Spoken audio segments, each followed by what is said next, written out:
Semana 1, eje temático, desde lo vivido, memoria de colectivos sordos. Esta semana se empezó a hacer un acercamiento poco a poco a la cultura sorda, teniendo en cuenta 5 temas centrales.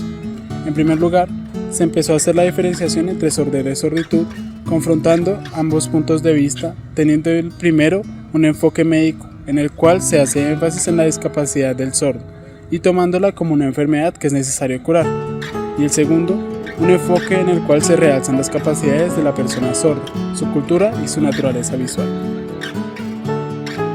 Luego de esto se hizo especial hincapié en cómo se ha ido desarrollando todo lo que engloba la educación de la comunidad sorda en Brasil, mencionando la formación de docentes, la organización en proyectos de investigación sobre lengua de señas, entre otros aspectos.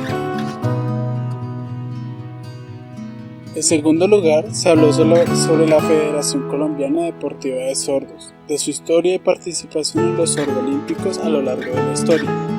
En cuanto a los deportes mismos, se nos habló de la necesidad de hacer parte de una liga en el caso de que una persona sorda desee ejercer profesionalmente o. En tercer lugar, se avanzó un poco el tema de la educación para personas sordas. Específicamente, se habló de cómo a lo largo de la historia de esta educación en Colombia ha sido mayormente fortalecida la educación de tipo oralista, impulsando a las personas sordas no a utilizar señas, sino a acomodarse a la cultura de las personas oyentes. En cuanto a la educación bilingüe, se habló de cómo en este aspecto se ha ido avanzando poco a poco hasta llegar a incursionar en la educación superior, cambiando la limitación que se ponía anteriormente luego de la primaria, guiando a las personas sordas a la única opción de educación en trabajos manuales.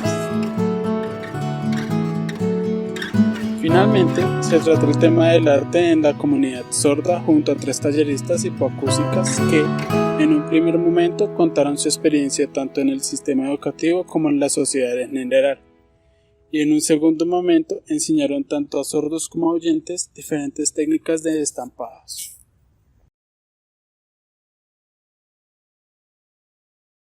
Semana 2. Eje temático, colonialidad, decolonialidad. Con la presencia de Marian Rossi desde Brasil, se inició esta semana con la discusión de la planeación lingüística en cuanto a lengua de señas se trata. Se resaltaron 2 puntos importantes en relación a la necesidad de normalización de la lengua de señas. En primer lugar, desarrollar políticas lingüísticas de la lengua de señas permitiría brindarle un estatus para que sea vista de manera diferente por hablantes de otras lenguas y así se divulgue más y gane espacios en otros ámbitos comunicativos. El segundo aspecto se refiere a una unificación del discurso académico en lengua de señas. Cada vez es más el acceso de la comunidad sorda al ámbito de la educación superior y con ello surge la necesidad de un análisis lingüístico a la lengua de señas que permita la creación de un vocabulario más técnico para poder suplir estas necesidades académicas.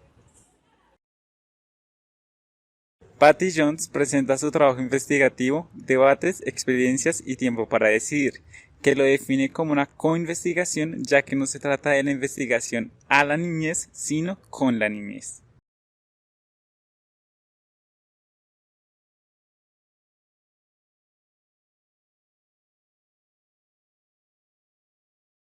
Y desde allí lleva la reflexión que los estudios investigativos deben llevarse a cabo desde la misma comunidad sorda, considerando su perspectiva desde las experiencias de vida y teniendo en cuenta la línea autobiográfica de toma de decisiones de las personas sordas, desde donde se hace evidente el colonialismo ejercido por parte de la comunidad oyente.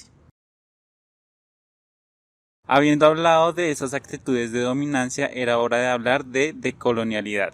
Y para ello se contó con la participación de varias mujeres sordas que hablaron cómo se vive en una sociedad que impone cantidad de barreras en diferentes ámbitos, académico, laboral, familiar, tanto por el hecho de ser mujer como por el hecho de ser sordas, y cómo han sido capaces de luchar contra esas imposiciones y llegar a ser grandes ejemplos de vida. Finalmente llegamos al tema de la limitación de acceso de la comunidad sorda a la literatura. Sin embargo, se ha trabajado en este tema desarrollando iniciativas de creación literaria desde la misma comunidad sorda, denominando esta forma de expresión señalitura, a través de la cual la comunidad puede transmitir experiencias, vivencias y tradiciones propias de su cultura en su lengua materna. Semana 3, eje temático, las prácticas intelectuales situadas y la lengua de señas. Durante esta semana se abordaron tópicos como la planeación y políticas de la lengua de señas en el ámbito académico, la comunidad, cultura e identidad de las personas sordas. En la planeación y política de la lengua de señas se encuentra la planeación lingüística, un proceso articulado por 4 componentes: corpus lingüístico, estatus, adquisición y actitud. El corpus lingüístico hace referencia a la estructura interna del idioma. El estatus es la imagen que se tiene de la lengua, la adquisición es el aprendizaje y la enseñanza del mismo, y la actitud es la imagen que se tiene del mismo. Todos estos componentes llevan a la estandarización lingüística, uno de los propósitos de la planeación lingüística, usándose esta lengua estandarizada para una comunicación más amplia, siendo el caso de la comunicación de las personas de distintas regiones, manteniendo vivas las variaciones regionales de la lengua de señas.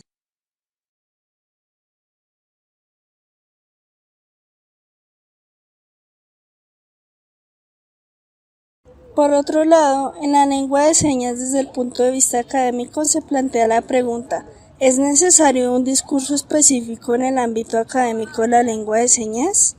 En algunos casos sí surge la necesidad porque en distintas carreras hay palabras muy especializadas que no constan de una seña y debido a la necesidad de su uso se crea una seña para la misma. Ya mencionaba uno de los aspectos fundamentales de la comunidad sorda, su primera lengua, la lengua de señas y el uso de su cuerpo como principal medio de comunicación. Ampliaremos un poco más lo que hemos aprendido de su cultura a lo largo de este curso. En primer lugar, ha de hacerse la diferenciación entre una persona sorda y una persona con hipoacusia.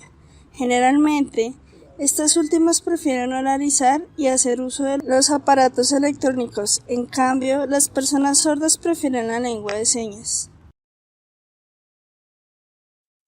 La visión que se tenía de la comunidad sorda ha cambiado. Antes se tenía una visión clínica que puede generar barreras entre la comunidad sorda y oyente, pues no se enfocaban en su condición como persona, sino lo veían como una persona con discapacidad. Pero ahora se ven como sujetos políticos, participativos, que han conformado asociaciones para luchar por el reconocimiento lingüístico y cultural, y que gracias a estas luchas y logros que han tenido en el contexto colombiano, como el reconocimiento de su lengua, o en el 2012 que se reconoció a la cultura sorda como Patrimonio Cultural de Colombia, se ha formado su identidad como comunidad sorda.